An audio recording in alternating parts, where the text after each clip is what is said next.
Hello everyone, welcome back to my channel Archana academy. और इस video में हम नीट, एम्स और बाकी के प्री मेडिकल टेस्ट के क्वेश्चंस देखेंगे जो बहुत ही ज़्यादा इंपॉर्टेंट हैं। तो ये इकोलॉजी के पोर्शन से हैं जो क्लास 12th के लास्ट के 4 चैप्टर्स हैं, उनमें से ये फर्स्ट चैप्टर है ऑर्गेनिजम्स एंड पॉपुलेशंस। इसमें हम एक्सप्लेन भी देखेंगे, एक्सप्लेनेशन हर क्वेश्चन को, और टॉपिक भी डिस्कस करेंगे। तो पहले हम आगे बढ़ते हैं। आगे बढ़ने से पहले हमें ये देखना है कि इकोलॉजी पढ़ने का क्या फ़ायदा है क्वेश्चन पे मूव करने से पहले। तो इकोलॉजी पढ़ने का ये फ़ायदा है कि आपको इकोलॉजी जनरल साइंस का पार्ट भी है और इकोलॉजी मेन स्ट्रीम साइंस का भी पार्ट है। मेन स्ट्रीम साइंस का पार्ट मतलब जो आपके मेन एमसीक्यू होंगे बायोलॉजी के, उसमें भी ये आते हैं। और साथ ही जो जनरल साइंस हैं, जैसे बाकी के एग्ज़ाम्स जो आप आगे भी देंगे, सीयूईटी या कोई और एग्ज़ाम्स, मतलब आपका इकोलॉजी हमेशा साथ में रहेगा। तो अवेयरनेस जो है, जनरल अवेयरनेस का पार्ट, उसमें भी जनरल साइंस के पोर्शन में इकोलॉजी आता है। तो ये जो लास्ट के 4 चैप्टर्स हैं ये बहुत इंपॉर्टेंट है। इसके अलावा अगर आप कहीं पे भी एडमिशन लेंगे किसी भी कोर्स में, तो आपको इकोलॉजी एज अ सब्जेक्ट पढ़ना ही पड़ेगा। तो अभी से ही आपको अपनी इकोलॉजी स्ट्रॉन्ग करनी है ताकि आगे दिक्कत ना हो। तो चलिए फर्स्ट क्वेश्चन से स्टार्ट करते हैं। तो एफिमेरल्स आर टाइप ऑफ ज़ेरोफाइट्स। तो एफिमेरल किस टाइप के ज़ेरोफाइट्स हैं? तो ज़ेरोफाइट्स क्या होते हैं? वो प्लांट्स जो डेजर्ट एरियाज़ में उगते हैं, जहाँ पर वाटर की स्केर्सिटी होती है, उन्हें ज़ेरोफिटिक प्लांट्स कहते हैं। तो इनके अंदर कई सारी अडेप्टेशंस होती हैं ताकि वो उस रीजन की जो लो वाटरफॉल है, हाई टेम्परेचर है, उसमें कैसे सरवाइव कर सकते हैं। तो इससे मूव करने से पहले हम ये देख लेते हैं कि ज़ेरोफाइट्स कितने टाइप के हो सकते हैं। तो ज़ेरोफाइट्स 3 टाइप के हो सकते हैं। पहले होते हैं ड्रॉट एस्केपर्स, जिनका लाइफ स्पैन कम होता है उन प्लांट्स का, मतलब बहुत ही कम लाइफ स्पैन होगा, और असली ड्रॉट कंडीशंस आने से पहले ये सरवाइव करना छोड़ देंगे क्योंकि इनका लाइफ स्पैन ही कम है। तो ड्रॉट एस्केपर्स या ड्रॉट इवेडर्स भी कहते हैं इनको। ठीक है। सेकंड जो टाइप है वो है ड्रॉट इंड्योरिंग प्लांट्स, जो ड्रॉट को सह सकते हैं। तो जो फिजिकल ड्रॉट है उसको वो सह लेंगे, बट फिजियोलॉजिकली अपनी बॉडी में स्पॉन्जी टिश्यू रखते हैं जो वाटर को क्या करेगी, स्टोर करके रखती है, जैसे कि सक्यूलेंट्स। तो ड्रॉट एंड्योरिंग को सक्यूलेंट्स भी कहते हैं। एग्जाम्पल क्या है? एलोवेरा, यूफॉर्बिया। थर्ड इसका जो टाइप है वो है ड्रॉट रेजिस्टेंट। तो ये हर टाइप के ड्रॉट से बच सकते हैं, चाहे वो ड्रॉट फिजिकली हो, बाहर हो, या इनको वाटर नहीं मिल रहा। ठीक है। तो फिजियोलॉजिकल ड्रॉट भी है, उसको भी ये सह सकते हैं। तो ये 3 टाइप्स हैं। तो अब हमें बताना है कि एफिमेरल्स कौन से टाइप के ज़ेरोफाइट्स हैं। तो एफिमेरल्स क्या हैं? ड्रॉट एस्केपिक हैं क्योंकि इनका जो लाइफ स्पैन है वो बहुत ही कम होता है। रियल ड्रॉट कंडीशन के आने से पहले इनका लाइफ स्पैन पूरा हो जाता है, तो रियल ड्रॉट को झेल ही नहीं पाते। तो इसलिए एफिमेरल्स क्या है? ड्रॉट एस्केपिंग ज़ेरोफाइट्स हैं। Question number 2, which of the following changes usually tend to occur in plain dwellers when they move to high altitudes? तो कोई अगर प्लेन रीजन पे रहता है और वो हाई एल्टीट्यूड्स किसी माउंटेन पे जाते हैं, तो जैसे जैसे माउंटेन की हाइट बढ़ती है वैसे वैसे उनको कई सारे सिम्टम्स फील होने लगते हैं, जैसे नौशिया, वॉमिटिंग। तो ये सब क्यों होता है? क्योंकि हम एक्लिमेटाइज नहीं है, हमने अडेप्ट नहीं किया उस रीजन से। तो कुछ 2 या 3 दिन के बाद हमें वहाँ पे नॉर्मल फील होने लगता है, ये सारे जो सिम्टम्स है वो हट जाते हैं। तो ऐसा क्यों होता है? तो ऐसा होता है, ऑप्शन है आपके, increase in RBC size, increase in RBC production, increase breathing rate, या इंक्रीज इन थ्रोम्बोसाइट काउंट। तो इसका आंसर है इंक्रीज इन आरबीसी प्रोडक्शन, क्योंकि आरबीसी का काउंट बढ़ जाता है, और इंक्रीज्ड ब्रीदिंग रेट। तो ये 2 ऑप्शंस हमारे करेक्ट ऑप्शंस हैं। तो ऑप्शन ए, 2 एंड 3 ये हमारा करेक्ट ऑप्शन है। अब इसका रीज़न क्या है वो देखते हैं। जैसे ही हम ऊपर मूव करेंगे, पार्शियल ऑक्सीजन प्रेशर और एटमॉस्फेरिक प्रेशर, ये दोनों क्या हो जाएंगे? डिक्रीज हो जाएंगे, जिससे हाइपोक्सिया हो जाएगी, ऑक्सीजन की कमी होगी। और हाइपोक्सिया करेंगे क्या? जो जस्टा ग्लोमेरुलर सेल्स हैं, जक्स्टा ग्लोमेरुलर सेल्स जो कि किडनी में प्रेजेंट होते हैं, ठीक है, वो रिलीज करेंगे क्या? Erythropoietin hormone. तो इरिथ्रोपोइटिन हार्मोन क्या करेगा? एक प्रोसेस को स्टिमुलेट करेगा जिसे इरिथ्रोपोइसिस कहते हैं, जो कि बोन मैरो में होगा। इरिथ्रोपोइसिस का मतलब है आरबीसी प्रोडक्शन इंक्रीज होना। ठीक है, आरबीसी प्रोडक्शन होना या आरबीसी की फॉर्मेशन होना। तो बोन मैरो में इरिथ्रोपोइसिस स्टार्ट हो जाएगा। तो इससे क्या होगा कि आरबीसी का काउंट बढ़ गया, तो बहुत सारा ऑक्सीजन हमें अवेलेबल हो जाएगा, साथ ही ब्रीदिंग रेट भी इंक्रीज हो जाएगा। तो इसमें एक चीज़ और ध्यान देने की, इनिशियली आरबीसी का साइज़ तो बढ़ता है बट धीरे धीरे उसका साइज़ नॉर्मल हो जाता है, इसीलिए हम फर्स्ट ऑप्शन की तरफ मूव नहीं करेंगे। तो मतलब बेसिकली जब हम ऑल्टीट्यूड पे ऊपर जाते हैं तो हमारा आरबीसी का प्रोडक्शन इंक्रीज होता है और बर्थ ब्रीदिंग रेट इंक्रीज होता है। Question number 3, the floating leaves of N aquatic plant has. Plants जो हैं एक्वेटिक एरिया में कई टाइप के होते हैं, ठीक है, या तो वो कम्प्लीटली सबमर्ज्ड हो सकते हैं, या वो फ्री फ्लोटिंग हो सकते हैं, या वो वाटर के सरफेस पे उनकी लीव्स होती हैं बट वो सबमर्ज्ड होते हैं उनका बाकी का पोर्शन। तो इस तरीके से एक्वेटिक प्लांट्स काफ़ी टाइप के हो सकते हैं। तो जिन एक्वेटिक प्लांट की फ्लोटिंग लीव्स होती हैं, जैसे लोटस मैं मान लेती हूँ, ठीक है, लोटस जिनकी एक्वेटिक जो लीफ है वो फ्लोट करती है, तो इसमें क्या होता है कि स्टोमेटा जो अपर सरफेस पे होते हैं, मेनली जो स्टोमेटा है उनके अपर सरफेस पे होते हैं। तो स्टोमेटा अपर सरफेस पे होने का फ़ायदा क्या है कि इन पे धूप पड़ती रहेगी और ये फोटोसिंथेसिस इजीली कर सकते हैं।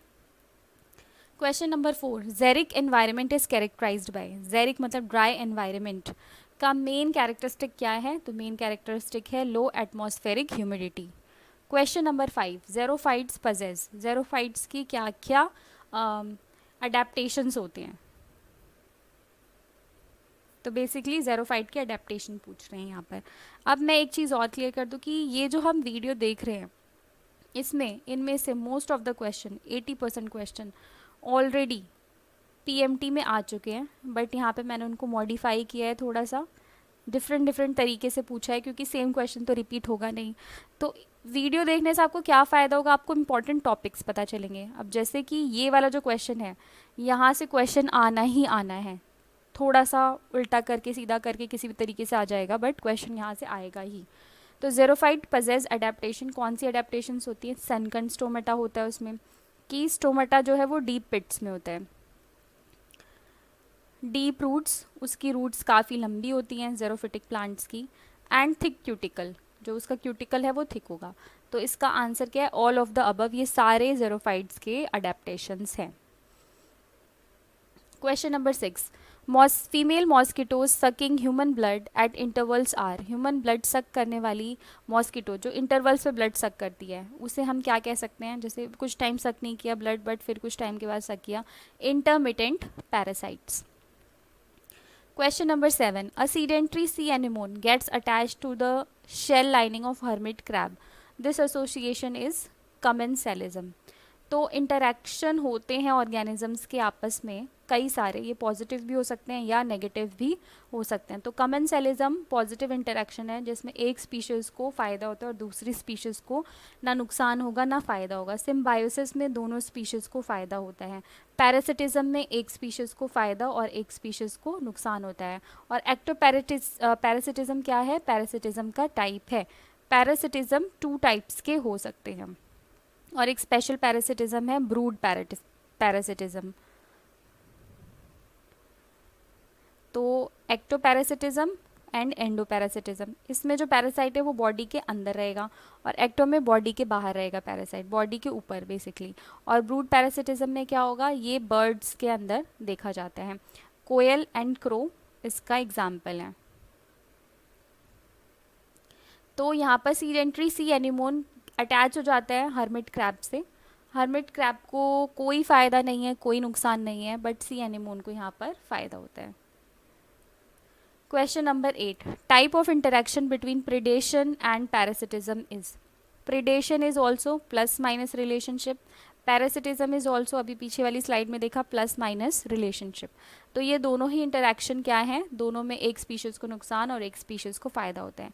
पैरासिटिज्म में क्या होता है, होस्ट एंड पैरासाइट का रिलेशनशिप होता है, होस्ट को हमेशा नुकसान और पैरासाइट को हमेशा फ़ायदा होता है। प्रिडेशन में क्या होता है, प्रे प्रिडेटर इंटरैक्शन होता है जिसमें बेसिकली प्रेडेटर को फ़ायदा और प्रे को नुकसान होता है। प्रे प्रेडेटर इंटरैक्शन बहुत इंपॉर्टेंट है, ये बायोलॉजिकल चेक मेथड भी है, एनर्जी ट्रांसफ़र भी इसी से होता है, तो इसके कई सारे एडवांटेजेस होते हैं। तो आप यहाँ पे देख सकते हैं कि इंटरैक्शन इम्पॉर्टेंट है, ऐसा नहीं है कि यहाँ पर एक स्पीशीज़ को नुकसान हो रहा है तो ये बुरा है, बट इस नुकसान होने से भी क्या है, इकोलॉजिकल बैलेंस मेंटेन्ड रहता है। तो आंसर हमें पता चल चुका है, आंसर नंबर 3, दोनों इंटरेक्शन क्या है, plus minus interaction.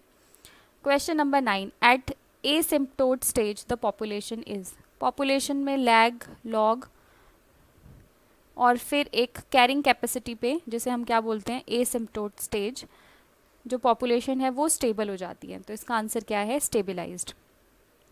Question number 10, a population that exhibits birth rate that are identical to death rate. अगर बर्थ रेट डेथ रेट के आइडेंटिकल है तो ऐसे फेज को क्या कहते हैं, plateau phase. Question number 11, a group of individuals from different species living in the same habitat and exhibiting functional interaction is called. ये स्पीशीज 1 है, ये स्पीशीज 2 है, ये स्पीशीज 3 है। इन स्पीशीज के ग्रुप्स हैं, ठीक है। ये आपस में किसी एरिया में रहती हैं और आपस में इंटरेक्ट करती हैं, तो इसे हम क्या बोलेंगे, biotic community. Question number 12, crassulacean acid metabolism CAM pathway in plants helps in. तो कैम पाथवे क्या हेल्प करता है, वाटर रिटेन करने में हेल्प करता है। तो कैम पाथवे में क्या होते हैं कि जो स्टोमेटा हैं वो हमेशा नाइट के टाइम, इवनिंग के टाइम ओपन होंगे।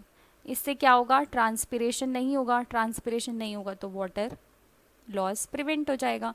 तो ये जीरोफिटिक प्लांट की एडेप्टेशन है, मतलब डेजर्ट प्लांट्स की अडेप्टेशन है। Question number 13, summer sleep is also known as. Hibernation is winter sleep. Polar bears इसके एग्जाम्पल हैं। Aestivation is summer sleep.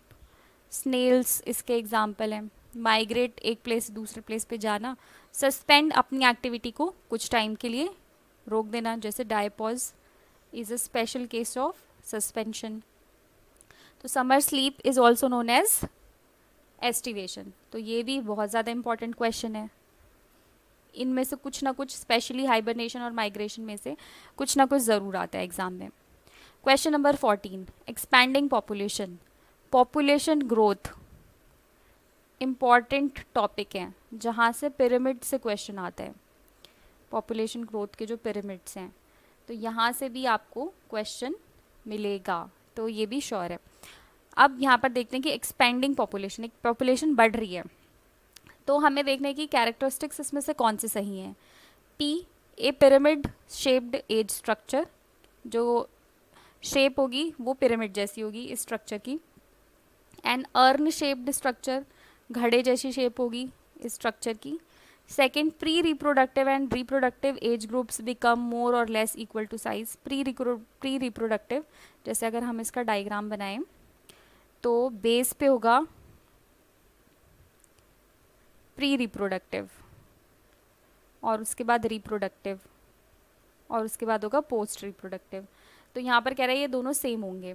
Rapidly growing population with high birth rate, तो options का हमारा answer क्या होगा, P, pyramid shaped structure, क्योंकि यहाँ पे पॉपुलेशन एक्सपेंड हो रही है और यहाँ पे सीधा बोल रहे हैं कि अगर हाई बर्थ रेट है तो ऑब्वियसली पॉपुलेशन ग्रो करेगी। तो हमारा आंसर है ऑप्शन नंबर 2। अब अगर यहाँ पर हम अर्न शेप देखें तो अर्न शेप किसका एग्जाम्पल है, डिक्लाइनिंग पॉपुलेशन का एग्जाम्पल है, जो कि जापान में नोटिस की गई है। उसके बाद अगर प्री रिप्रोडक्टिव और पोस्ट रिप्रोडक्टिव सेम है तो ये बेल शेप्ड स्ट्रक्चर है। ये दोनों बर्थ रेट और प्री और रिप्रोडक्टिव स्टेजेस सेम है, तो यहाँ पे क्या होगी, पॉपुलेशन स्टेबल होगी।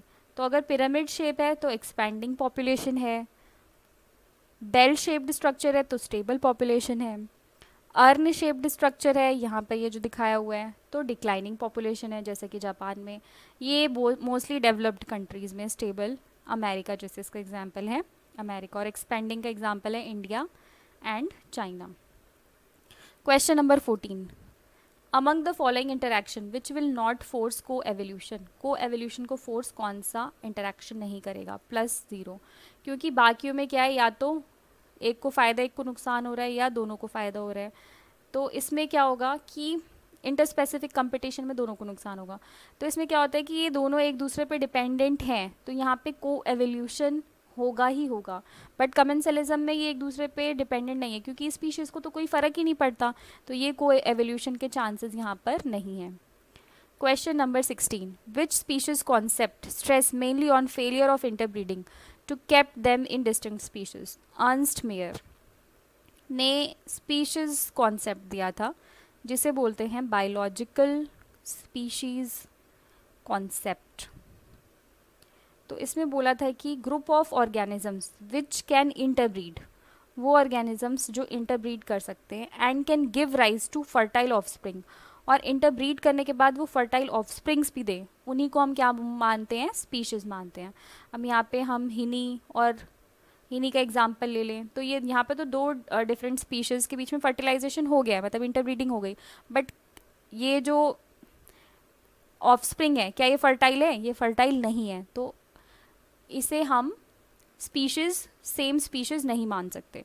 तो सेम स्पीशीज़ क्या है, बायोलॉजिकल स्पीशीज़ कॉन्सेप्ट क्या है कि एक ग्रुप के स्पीशीज़ को सेम तब माना जाएगा जब वो इंटरब्रीड कर सकती हैं और फर्टाइल ऑफस्प्रिंग्स दे सकती हैं। तो मतलब कि हॉर्स एंड डंकी ये दोनों अलग अलग स्पीशीज़ हैं, क्योंकि अगर ये दोनों फर्टिलाइज कर रही हैं, एक दूसरे को इंटरब्रीड कर रही हैं, तो उनका जो ऑफस्प्रिंग है वो फर्टाइल नहीं होगा। तो इस तरीके से आपको बायोलॉजिकल स्पीशीज़ कॉन्सेप्ट समझ में आया होगा। ये एक बायोलॉजिकल स्पीशीज़ कॉन्सेप्ट बहुत ही ज़्यादा इंपॉर्टेंट है। Next question 17, stenohaline organism. तो स्टीनोहेलाइन क्या होते हैं, जो narrow range of salt concentration को झेल पाते हैं। तो tolerate narrow range of salt concentration organisms are known as stenohaline organisms. Question number 18, the special roots termed as pneumatophores are visible at mangroves. तो मैनग्रोव्स जो होते हैं कोस्टल रीजन्स पे, वहाँ पर क्या होता है कि वाटर बहुत ज़्यादा प्रेजेंट होता है सॉइल में, जिससे क्या ऑक्सीजन बहुत ही कम होता है, वाटर ज़्यादा होने की वजह से सॉइल में ऑक्सीजन बहुत कम होता है। तो यहाँ की जो रूट्स होती हैं वो नेगेटिवली जियोट्रॉपिक रूट्स होती हैं। तो आपको ये भी याद रखना है कि मैनग्रोव्स की रूट्स कैसी होती हैं, नेगेटिवली जियोट्रॉपिक रूट्स होती हैं, और इन रूट्स को बोलते हैं pneumatophores. Question number 19, morphologically similar species when interbreed produce viable fertile offsprings. तो ये अभी मैंने आपको एक्सप्लेन किया था। तो ये देखिए वही सेम क्वेश्चन दूसरे तरीके से पूछ लिया कि मॉर्फोलॉजिकली सिमिलर लग रही हैं और वो इंटरब्रीड करेंगी, पर साथ ही उनके जो ऑफस्प्रिंग्स है वो फर्टाइल होने चाहिए, तभी हम उन्हें क्या बोलेंगे, सिंगल स्पीशीज़ मानेंगे। और इसको क्या बोलते हैं, बायोलॉजिकल स्पीशीज़ कॉन्सेप्ट। और किसने दिया था ये स्पीशीज़ कॉन्सेप्ट, अर्न्स्ट मेयर ने। Question number 19, bacteria can not be classified as species by the biological species concept. Bacteria को बायोलॉजिकल स्पीशीज कॉन्सेप्ट में क्यों नहीं काउंट कर सकते, क्योंकि वो एसेक्सुअली रिप्रोड्यूस करते हैं। Question number 21, just as a person moving from Delhi to Shimla to escape the heat for the duration of hot summer, thousands of migratory birds from Siberia and other extremely cold other regions move to। जैसे कि persons क्या होते हैं, बहुत ज़्यादा heat में दिल्ली से कहाँ जाएंगे, शिमला जा रहे हैं, ठीक है। वैसे ही नदर्न रीजन से इंडिया में कहाँ पर, कियोलेडियो नेशनल पार्क, घाना, राजस्थान, भरतपुर में बहुत सारे क्या आते हैं, साइबेरियन क्रेन्स आते हैं। तो ये किसका एग्जाम्पल है, माइग्रेशन का एग्जाम्पल है। तो यहाँ पर आपको नेशनल पार्क का नाम याद रखना है जहाँ पर माइग्रेशन हुआ है दूसरी कंट्री से इंडिया में, वो भी किस टाइम, कोल्ड टू हॉट की तरफ वो मूव कर रहे हैं। इंडिया में हॉट वेदर है और वहाँ पर कोल्ड वेदर है नदर्न रीजन्स में। Question number 22, mycorrhiza help in the absorption of. Mycorrhiza क्या होते हैं, फंगस होते हैं, जो किसके साथ इंटरेक्ट करते हैं, हायर प्लांट्स की रूट्स से, ठीक है। तो जो फंगस हैं, जब भी उनको फेवरेबल एनवायरनमेंट मिलेगा वो जर्मिनेट करेंगे। जर्मिनेशन के लिए वो सबसे पहले क्या बनाएंगे, हाइफे बनाएंगे। हाइफे एक सिंगल थ्रेड लाइक स्ट्रक्चर होता है, और हाइफे से क्या बनाएंगे, माइसीलियम बनाएंगे, जो काफ़ी लॉन्ग थ्रेड्स होते हैं। तो ये जो हायर प्लांट्स हैं ये बेसिकली ट्रॉपिकल रेन फॉरेस्ट के प्लांट्स हैं, मतलब ये एसोसिएशन आपको वहाँ देखने के लिए ज़रूर मिलेगा। तो ट्रॉपिकल रेन फॉरेस्ट में क्या होता है कि ट्रीज़ की हाइट बहुत ज़्यादा होती है और ऊपर ट्री क्या फॉर्म कर लेते हैं, कैनोपी फॉर्म कर लेते हैं, और यहाँ पे हाईएस्ट रेनफॉल भी होता है, यहाँ पे बारिश भी काफ़ी होगी। तो यहाँ पर क्या होगा कि जो लीचिंग है, जो भी न्यूट्रिएंट्स हैं, सॉइल के जो न्यूट्रिएंट्स हैं वो पानी के साथ काफ़ी डेप्थ में चले जाते हैं। तो ये जो फंगस के माइसीलियम है ये क्या करते हैं, उस पानी को अपने थ्रेड लाइक स्ट्रक्चर से, उस न्यूट्रिएंट को अपने थ्रेड लाइक स्ट्रक्चर से प्लांट्स तक मतलब ट्रीज तक पहुंचाते हैं। तो ये एसोसिएशन क्या है, सिम्बायोटिक एसोसिएशन है। तो माइकोरिजा फंगस का association, roots of higher plants, ये क्या है, सिम्बायसिस, सिम्बायोटिक रिलेशनशिप है, या आप इसे म्यूचुअलिज्म भी कहते हैं। म्यूचुअलिज्म और सिम्बायोटिक में दोनों को बेनिफिट होते हैं। इन टर्न जो भी फोटोसिंथेसिस करके न्यूट्रिएंट्स प्रोवाइड करेगा ट्री, ये फंगस को प्रोवाइड करेगा। Question number 23, what is observed on July 11 जुलाई को क्या ऑब्जर्व किया जाता है, वर्ल्ड पॉपुलेशन डे। ये भी इंपॉर्टेंट है, जनरल साइंस का भी पार्ट है ये क्वेश्चन। क्वेश्चन नंबर 24, तो चलिए स्टार्ट करते हैं question number 24। Some species within biological communities are important in determining the ability of a large number of other species to persist in the community. What are such species called? This question is important. इधर से भी आपसे इसी question को तोड़ मरोड़ के पूछा जा सकता है। तो कुछ स्पीशीज़ बहुत इंपॉर्टेंट है, अगर आप उसको एनवायरनमेंट से रिमूव कर दोगे तो जो एनवायरनमेंट है वो सस्टेन नहीं कर पाएगा, ठीक है। तो इन स्पीशीज़ को हम क्या बोलते हैं, की स्टोन स्पीशीज़। नाम में ही देखिए, की चाबी हैं ये हमारे एनवायरनमेंट की। तो एग्जाम्पल हम ले लेते हैं यहाँ पे अफ्रीकन एलिफेंट का। तो अफ्रीकन एलिफेंट क्या करता है, वुड्स को मतलब वुडी फॉरेस्ट को किस में कन्वर्ट करता है, ग्रासलैंड में कन्वर्ट करता है अपनी फीडिंग बिहेवियर की वजह से। जब वो ग्रासलैंड में कन्वर्ट कर देगा वुडी फॉरेस्ट को, तो यहाँ पे क्या है, बहुत सारे हैबिटेट्स इंक्रीज हो जाएंगे। बहुत सारे हैबिटेट्स मतलब बहुत सारी स्पीशीज इसमें थ्राइव कर सकती हैं, रह सकती हैं। तो इसीलिए ये क्या है, अफ्रीकन एलिफेंट एक कीस्टोन स्पीशीज़ है। ऐसे ही जो फिग ट्री है वो भी एक क्या है, कीस्टोन स्पीशीज़ है। तो कीस्टोन स्पीशीज़ एनवायरनमेंट की सस्टेनेबिलिटी के लिए बहुत ज़्यादा इंपॉर्टेंट है, क्योंकि वो नए हैबिटेट्स क्रिएट करती हैं, या वो बहुत सारे स्पीशीज़ के लिए एक हैबिटेट है, ठीक है। तो ये दोनों चीज़ें आपको ध्यान रखनी है। Question number 25, keystone species should be protected because, keystone species protect करनी चाहिए क्योंकि are capable of surviving in harsh environment condition, no, indicate the presence of, no, have become rare due to over exploitation, no, play an important role in supporting other species को support करते हैं। तो ये हमारा option सही है। तो मैंने 24 क्वेश्चन दिखाया, फिर 25 दिखाया, आपको समझ में आ गया कि किस तरीके से वेरिएशन से क्वेश्चन पूछे जाते हैं। तो इसका मतलब कि जो इम्पॉर्टेंट कीवर्ड्स हैं उसकी डेफिनेशंस आपको आनी चाहिए। तो इम्पॉर्टेंट कीवर्ड्स की आपको डेफिनेशन आनी चाहिए, क्योंकि डेफिनेशन पे बेस्ड क्वेश्चंस भी आ सकते हैं, जैसे ये क्वेश्चन हमने देखा। Question number 26, what is carrying capacity? Carrying capacity is denoted by letter K. Carrying capacity क्या होती है? हर पॉपुलेशन में हमेशा फूड अनलिमिटेड नहीं होता, फूड की लिमिटेशन है, या किसी हैबिटेट की लिमिटेशन है, किसी एनवायरनमेंट की लिमिटेशन है कि वो कुछ ऑर्गेनिज्म के बाद ऑर्गेनिजम्स को सस्टेन नहीं कर पाएगा।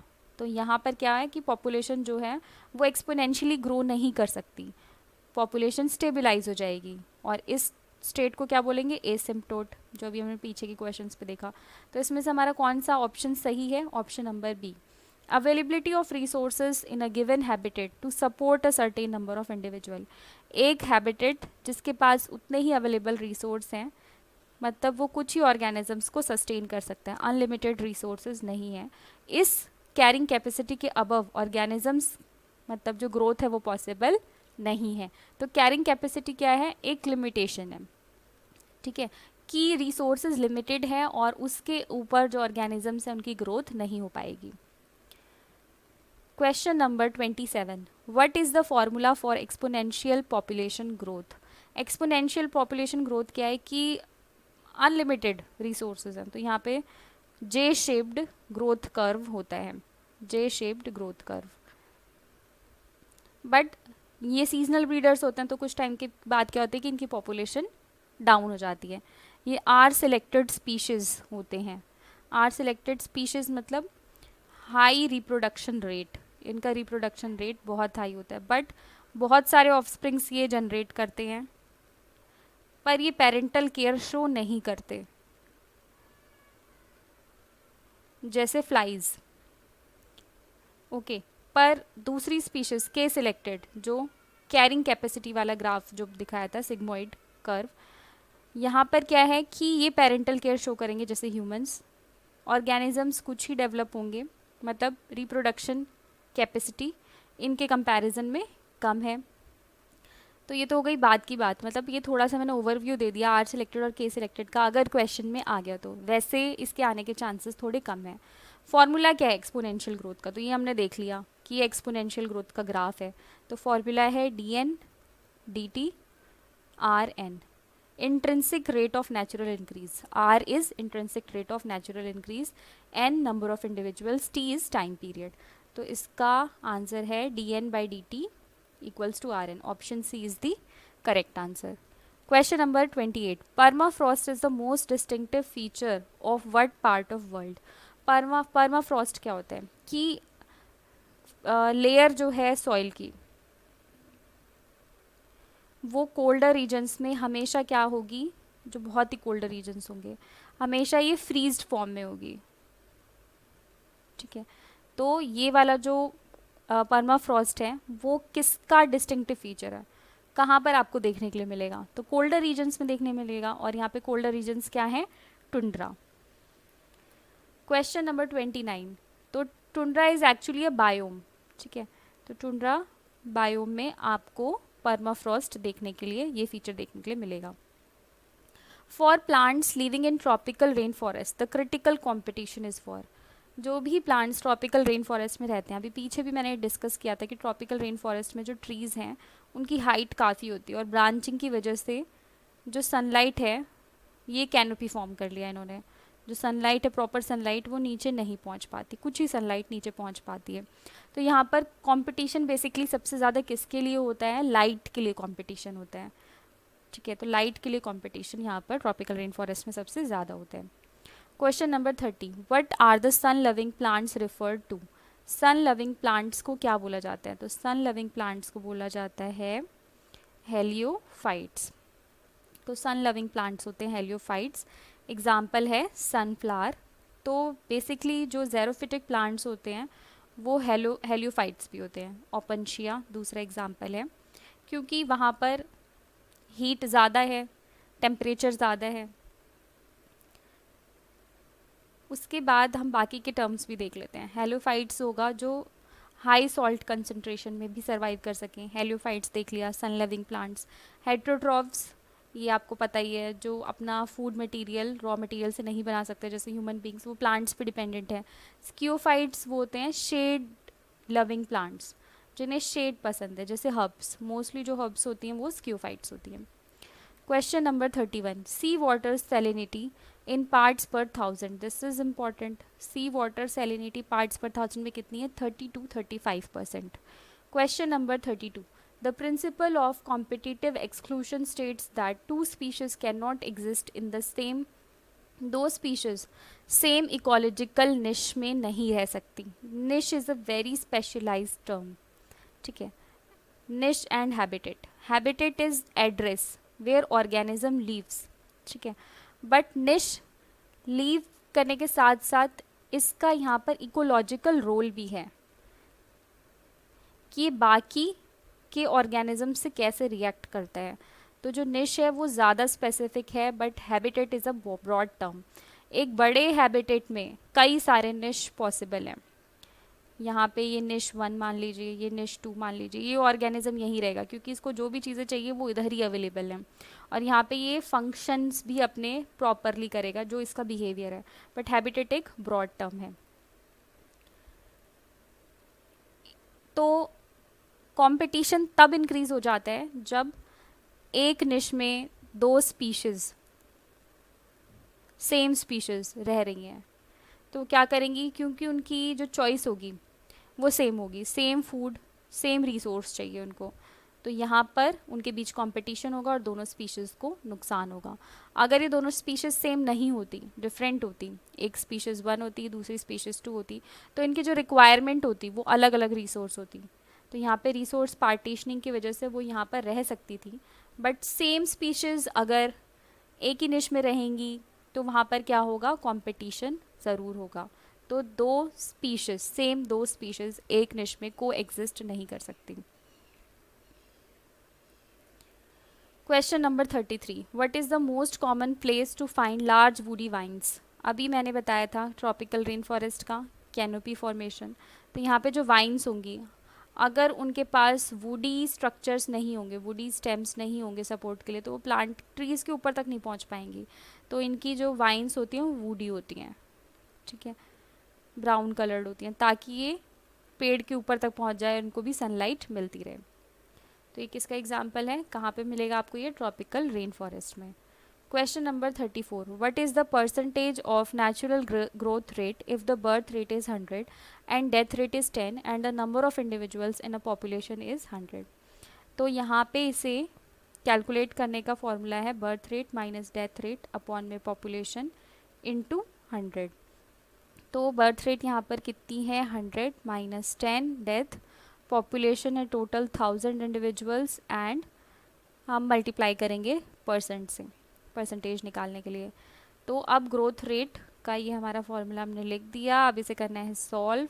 तो यहाँ पे आ जाएगा 90/1000, 100, ये 2 से 2 ज़ीरो कट गई, और 9% हमारा आंसर आ जाएगा। तो 9.0% क्या है, ग्रोथ रेट है। तो ये न्यूमेरिकल इम्पॉर्टेंट है। तो इस तरीके से हमने सारे ही इम्पॉर्टेंट क्वेश्चंस और टॉपिक्स कवर कर लिए हैं। बट यहाँ पर एक सजेशन है कि आपको CUET की भी वीडियो देखनी है इसी चैप्टर की, जो मैंने अपने चैनल पर अपलोड करी है, क्योंकि ये भी क्या है, NCERT बेस्ड है, और आपका जो PMT का एग्ज़ाम है, मतलब नीट का एग्ज़ाम, ये भी NCERT बेस्ड है, ठीक है। तो यहाँ नीट में approximately 80% question, 50 to 80% question NEET इससे ही आते हैं, NCERT से आते हैं। तो CUT की वीडियोस भी सॉल्व करना, क्वेश्चन सॉल्व करना आपके लिए ज़रूरी है। तो इस तरीके से ये वीडियो एंड होता है। Thanks for watching, good luck for your exams. अगर आपको कोई क्वेरी, कोई सजेशन हो तो आप कमेंट्स में ज़रूर लिख सकते हैं। अगर आपको ये वीडियो अच्छा लगा हो तो प्लीज़ इस वीडियो को लाइक करिए और मेरे चैनल को सब्सक्राइब करिए, अपने फ्रेंड्स और फैमिली में शेयर ज़रूर करें। Thanks for watching.